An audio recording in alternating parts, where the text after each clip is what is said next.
ஹரிநாராயண துரிதி நிவாரண பரமானந்த சதாசிவசங்கர நாளென் செய்யும் வினைதானன் செய்யும் என நாடி வந்த கோலென் செய்யும் கொடுங்கூற்றியன் செய்யும் குமரேசர் இரு தாளும் சிலம்பும் சதங்கையும் தண்டையும் சண்முகம் தோளும் கடம்பும் எனக்கு முன்னே வந்து தோல்லிடினேன். ஓம் அனுமந்தாய வித்மகே வாயு புத்திராய தீமகே தந்தனோ மாருதி பிரச்சோத்தியாத் பட்டீஸ்வரம் ஸ்ரீ விஷ்ணு துர்க்கையே போற்றி. உலகெங்கிலும் வாழ்ந்து கொண்டிருக்கும் ஸ்ரீராம் ஆஸ்ட்ரோ யூடியூப் சேனல் நேயர்களுக்கு டாக்டர் சைதை ராஜாவின் அன்பான வணக்கங்கள், வாழ்த்துக்கள். நம்ம இந்த எபிசோடில் 2 வார ராசி பலன்கள், அதாவது 15 நாட்களுக்கான பலன்கள், நவம்பர் 1ஆம் தேதி முதல் நவம்பர் 15 தேதி வரைக்கும் உள்ளடக்கிய நாட்களுக்கு கிரகங்கள் எப்பேற்பட்ட பலனை வழங்கப் போகிறது என்பதை பார்க்கலாம் வாங்க. இந்த 5/11/2025 பௌர்ணமி திதி வருகிறது. இதுவரைக்கும் எங்கள் சேனலை பார்த்து கொண்டிருக்கும் அன்பர்கள் சப்ஸ்கிரைப் செய்து கொள்ளுங்கள். தொடர்ந்து பார்த்துக்கிட்டு வரீங்க. அதே நேரத்தில் ஸ்கிப் பண்ணாமல் பாருங்கள்.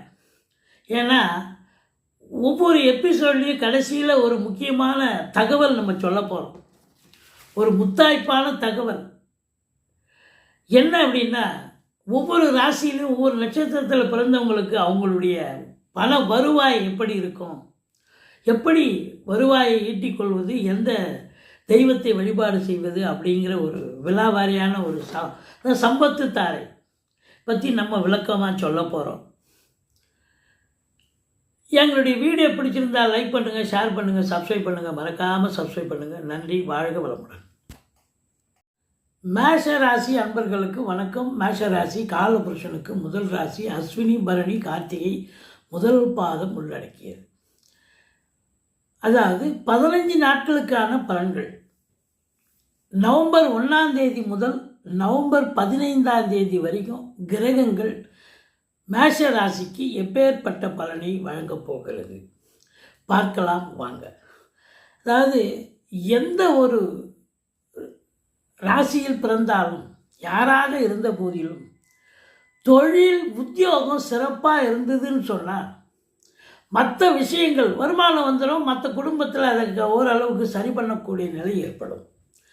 முதலில் தொழிலை நாம் பார்க்கலாம். இந்த மேஷ ராசி அன்பர்களுக்கு 10ஆம் இடத்தை குரு பார்க்கிறார். உச்சம் பெற்ற குரு 10ஆம் இடத்தை பார்க்கும் பொழுது தொழிலில் இது நாள் வரைக்கும் செஞ்சு வந்த தொழிலை விட இப்போது தொழில் நல்லா சூடு பிடிச்சி, அங்கே தொழிலில் போட்டி பொறாமைகள் இதெல்லாம் இருந்திருக்கும், எல்லாம் விலகி இன்றைக்கி நல்ல ஒரு அற்புதமாக தொழில் பண்ணுவீங்க. மற்றவங்க மெச்சுற அளவுக்கு நீங்கள் இன்வால்மெண்ட்டோடு இருந்து நல்ல ஒரு தொழில் ஈடுபாடு இருக்கும் பட்சத்தில் வருமானம் சிறப்பாக இருக்க போகிறது. 10ஆம் இடத்தை குரு பார்த்தாலே தொழிலில் மேன்மேலும் வளர்ச்சி அடையும் அப்படின்னு சொல்லணும். 10ஆம் இடத்தை குரு பார்க்காதவனே நல்லா தான் தொழில் பண்ணிகிட்ருக்கான். அப்போ பார்த்தவன் எப்படி பண்ணுவான் பாருங்கள். சூப்பராக அருமையாக ஷைன் பண்ணக்கூடிய காலம். தொழிலில் கடனை உடனே வாங்கி தொழிலை விரிவாக்கம் பண்ணுறது, நிறைய பொருட்களை வாங்கி அடுக்கி ஷோ பண்ணுறது, வர்ற வாடிக்கையாளர்களை கவர்வது, இல்லை இன்னொரு பிரான்ச்சு ஓப்பன் பண்ணுவது, இப்படி இந்த மேஷ ராசி அன்பர்களுக்கு தொழிலில் அதாவது மும்முரமாக வேலை பார்த்து தொழிலில் ஈடுபாடு பண்ணுவீங்க. வருமானம் அப்போ வரத்தானே வரும். தொழில் பார்த்திங்கன்னு சொன்னால் புதுசாக கூட தொழில் துவங்கலாம், ஒன்றும் குறை கிடையாது. அற்புதமான காலம். சனி பகவான் உங்களுக்கு 12இல் இருந்தாலும் 7 சனி போயிட்டுருக்கு. இந்த மேஷ ராசியில் பிறந்தவர்களுக்கு சங்கடம் தீர்க்கும் சனி பகவானே மங்களம் பொங்க மனம் வைத்தருளார் சச்சரவின்றி சனீஸ்வர தேவை இச்சகம் வாழ்க இன்னருள் தாத்தா. இந்த சுலோகத்தை சொல்லுங்கள். சனிக்கிழமை தோறும் எள்ளெண்ணெய் தீபம் விட்டு வாருங்கள். தலைக்கு வர்றது தலைப்பாயிட போகுங்க. 11ல் ராகுவே இருக்கிறார். எந்த ஒரு கிரகம் சுப கிரகமாக இருந்தாலும் சரி, அசுப கிரகம் இருந்தால் கூட அளப்பரிய பலனை கொடுக்கும் அப்படின்னு சொல்லும்பொழுது இந்த ராகு 11ல் இருக்கிறது உங்களுக்கு இந்த ஏற்றுமதி இறக்குமதி எக்ஸ்போர்ட்டிங் பிஸ்னஸ் பண்ணுறீங்க பாருங்கள், இங்கே உட்காந்துக்கிட்டே அவங்களுக்கும் ரொம்ப அற்புதமாக தொழில் சிறப்பாக செல்லும். நல்ல சம்பாத்தியம், நிறைய ஆர்டர்ஸ் நிறைய புதுசாக கிடைக்கும். கிடைச்சி நிறைய ஏற்றுமதி பண்ணுவீங்க. அதே போல் இறக்குமதி பண்ணக்கூடியவர்களுக்கும் நல்ல தரமான பொருட்களை எந்த ஒரு நாட்டிலிருந்து நீங்கள் இப்போ வாங்கிட்டுருக்கீங்களோ அதெல்லாம் கண்டிப்பாக இறக்குமதி பண்ணுறதுக்கான ஒரு அமைப்பும் இருக்கிறது அப்படின்னு சொல்லலாம். தொழிலில் வளர்ச்சியை கண்கூடாக பார்க்க முடியும் இந்த மேஷ ராசியில் பிறந்த அன்பர்கள். அதுதாங்க இங்கே பெரிய சிறப்பு. குரு பார்வை கோடி நன்மை. குரு 4ஆம் இடத்துல இருக்கிறார். 4ஆம் இடம் வீடு வண்டி வாகனம் தாயார் ஸ்தானம்னு சொல்லக்கூடிய இடம். அப்போ அந்த 4ஆம் இடம் ஃபுல்ஃபில் ஆகிடுது. சொஃபஸ்டிகேட்டடாக நல்ல ஒரு சௌகரியமாக சுகபோக வாழ்க்கை இதெல்லாம் கிடைக்கும். அதே நேரத்தில் தாயினுடைய வழி சொந்தங்கள் எல்லாம் உங்களுக்கு அனுகூலமாக இருப்பார்கள். வண்டி வாகனங்கள் அதை வச்சு அதையே ஒரு தொழிலாக செய்வீங்க இல்லையா? ஆட்டோ ஓட்டுவீங்க, கார் ஓட்டுவீங்க, இல்லை வண்டியை பழைய வண்டி வாங்கி புது வண்டி மாற்றுறதுக்குள்ளான ஒரு அமைப்புக்குள்ளே இருக்குது. ஒரு சிலர் வண்டி வாகனங்களே ஒரு வியாபாரமாக பண்ணுவாங்க. இப்போ டீலர்ஷிப்பு, இப்போ நியூ வண்டி புது வண்டி டீலர்ஷிப்புங்கிறது மட்டும் இல்லை, பழைய வண்டி வாங்கி கூட பழைய வண்டி விற்கக்கூடிய அன்பர்கள் இருக்காங்க, சேல்ஸ் பண்ணக்கூடியவர்கள். அதுபோல் இந்த வண்டி வாகனங்களை வச்சு பொழப்பு நடத்தக்கூடியவர்களுக்கு சிறப்பான காலம். அசையா சொத்துக்கள் மூலம் நல்ல வருமானம் கிடைக்கும். மைனஸ் இல்லைங்களா அப்படின்னு நீங்கள் கேட்கலாம். மைனஸ் அப்படின்னு பார்த்தீங்கன்னா இந்த கேது பகவான் 5ல் இருக்கிறதால பூர்வீகத்தில் ஏதாவது ஒரு பிரச்சனை இருக்குங்க. அதை போய் நீங்கள் சரி செய்யக்கூடிய ஒரு அமைப்பு கண்டிப்பாக இருக்கும். குலதெய்வ வழிபாடு பண்ணிக்கிங்க. ஆனால் தலைக்கு வர்றது தலைப்பாயோட போகும். எல்லாம் ஒரு சாதாரண ஒரு அலைச்சலாக தான் இருக்கும் ஒழிய உங்களுக்கு எந்த ஒரு பிரச்சனையும் வராது அப்படின்னு கண்டிப்பாக உறுதிப்பட சொல்லலாம். ஏன்னு சொன்னால் அந்த 5க்குடைய சூரியன் நீச்ச பங்கம் பெறுகிறார் 7ஆம் இடத்தில். சரி, தொழில் பண்ணிங்க. 10 உத்தியோகம் பண்ணுறவங்களுக்கு எப்படிங்க இருக்கும்? 10ஆம் இடத்தை குரு பார்க்குறார். 10க்குடையவன் சனி பகவான் குரு பார்வையில் 12ல் இருந்தாலும் குரு பார்வையில் இருக்கார். அப்போது அரசு உத்தியோகம், தனியார் துறை இதில் வேலை பார்க்கக்கூடிய அன்பர்களுக்கெல்லாம் பார்த்திங்கன்னா இது நாள் வரைக்கும் நிறைய டென்ஷன் டார்ச்சர் இதெல்லாம் வேலை பார்த்துக்கிட்டு இருப்பீங்க. இப்போ அதெல்லாம் விலகி நல்ல ஒரு முக மலர்ச்சியோடு வேலை பார்ப்பீங்க. ரொம்ப மேலிடத்தில் செல்வாக்கினையும் பெறுவீர்கள். சக ஊழியர்களுடைய பாராட்டினையும் பெறுவீர்கள். நல்ல பதவி உயர்வு, ஊதிய உயர்வு, இன்க்ரிமெண்ட்டு, சலுகைகள் போன்றவை அனைத்தும் கிடைக்கும் அப்படின்னு சொல்லலாம். யாரெல்லாம் எதிர்பார்த்து காத்திருக்கிறீங்களோ அவங்களுக்கு கண்டிப்பாக கிடைக்குங்க. இந்த மேஷ ராசியில் பிறந்தவர்கள் வெளிநாடு போகணும்னு நினைக்கக்கூடிய அன்பர்கள் தாராளமாக போகலாம். நல்லதே நடக்க போகுது. அடுத்தது இந்த சுக்கிர பகவான் 7க்குடையவன் 7ல் ஆட்சி பீடத்தில் இருக்கிறார். சூப்பருங்க. அப்போது உங்களை பொறுத்தவரையிலையும் பார்த்தீங்கன்னா கணவனுக்கு மனைவி ஸ்தானம், மனைவிக்கு கணவன் ஸ்தானம் தான் 7ஆம் இடம். அப்போது வாழ்க்கை துணையால் உங்களுக்கு பேராதரவு கிடைக்கப் போகிறது. நல்லது நடக்கப் போகிறது. சம்பாத்தியம் சிறப்பாக இருக்கும் பட்சத்தில் அவங்க வேலை பார்க்குறவங்களா இருந்தால் அவங்களுக்கு பதவி உயர்வு, ஊதிய உயர்வு இதெல்லாம் கிடைக்கும். அல்லது அவங்களுடைய கான்ட்ரிபியூஷன் என்பது பெருசாக இருக்கும்.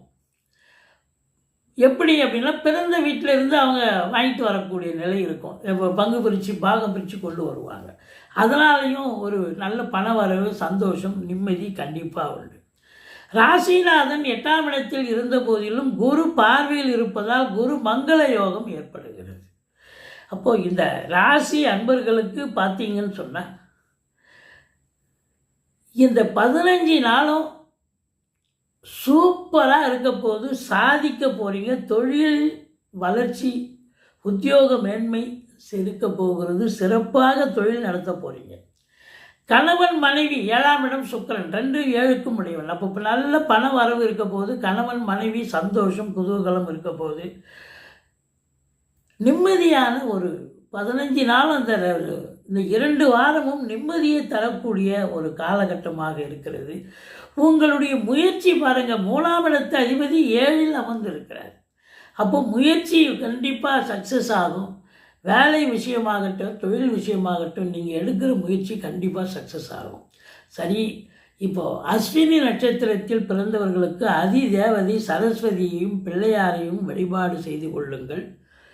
இந்த அஸ்வினி நட்சத்திரத்தில் பிறந்தவங்க உங்கள் ஆஃபீஸில் சொந்தமாக ஆஃபீஸ் வச்சுருக்கீங்க, உங்கள் ஆஃபீஸ்லேயோ இல்லை வீட்டு ஷோரூம்லேயோ இந்த குதிரைகளுடைய படங்களை வரிசையாக குதிரை இருக்கும் பாருங்கள், அந்த படங்களை மாட்டி வைக்கலாம். உருவ பொம்மையாக இமேஜஸ் கூட வைக்கலாம். அடுத்தது பரணி நட்சத்திரத்தில் பிறந்தவர்கள் திரு ஆவினன்குடி, அதாவது பழனி அடிவாரத்தில் கோயில் இருக்குங்க, அங்கே போய் நீங்கள் மகாலட்சுமி தாயாரை வழிபாடு செய்து கொள்ளுங்கள்.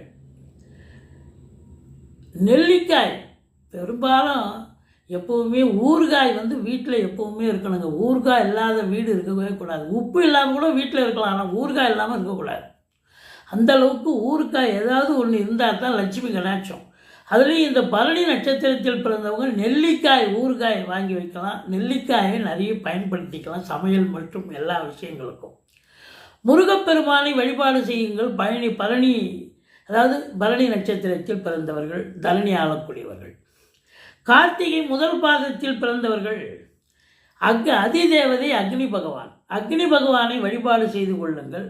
இந்த அக்னி பகவான் அப்படின்னா இந்த வீடு கிரகப்பிரவேசம், மற்றவங்க வீடு யாருக்காவது வீட்டு கிரகப்பிரவேசம் இருக்கும், அப்புறம் கோயிலில் கும்பாபிஷேகம் நடக்கும், ஒரு அக்னி வளர்த்துவாங்க, யாகம் வளர்த்துவாங்க. இதுக்கெல்லாம் நீங்கள் இந்த அக்னிக்கு இந்த கார்த்திகை நட்சத்திரத்தில் பிறந்தவர்கள் உங்களால் ஆன கைங்கரியம் வாங்கி போய் கொடுக்கலாம். அந்த அதில் என்னென்ன போடுவாங்க அதெல்லாம் வாங்கிட்டு போகலாம். இந்த பரணி நட்சத்திரத்தில் பிறந்தவங்க யானையினுடைய இதுவை வாங்கி வைக்கலாம். யானை உங்கள் ஷோரூம்லேயோ உங்கள் வீட்லேயோ ஷோகேஸில் வச்சுக்கலாம். கார்த்திகை நட்சத்திரத்தில் பிறந்தவர்கள் மயில் தோகை விரித்து ஆடுற மாதிரி அழகாக மயிலுடைய ஒரு ஃபோட்டோவை வைக்கலாம். முருகர் ஃபோட்டோவை வைக்கலாம். மயில் மேலே உட்காந்துருப்பார் முருகர் வள்ளி தெய்வானையோட, அந்த ஃபோட்டோவை வச்சுக்கலாம். கார்த்திகை நட்சத்திரம் முதல் பாதத்தில் பிறந்தவர்கள். இப்படி இதெல்லாம் இந்த பரிகாரங்கள்லாம் பண்ணும்பொழுது உங்களுக்கு பண வரவு என்பது அதிகரிக்கக்கூடிய ஒரு காலகட்டமாக அமையப் போகிறது. எங்களுடைய வீடியோ பிடிச்சிருந்தால் லைக் பண்ணுங்கள், ஷேர் பண்ணுங்கள், சப்ஸ்கிரைப் பண்ணுங்கள். மறக்காமல் சப்ஸ்கிரைப் பண்ணுங்கள். இந்த மேஷ ராசியில் பிறந்தவர்களுக்கு மேன்மையான ஒரு காலகட்டம் இந்த 15 நாட்களும்.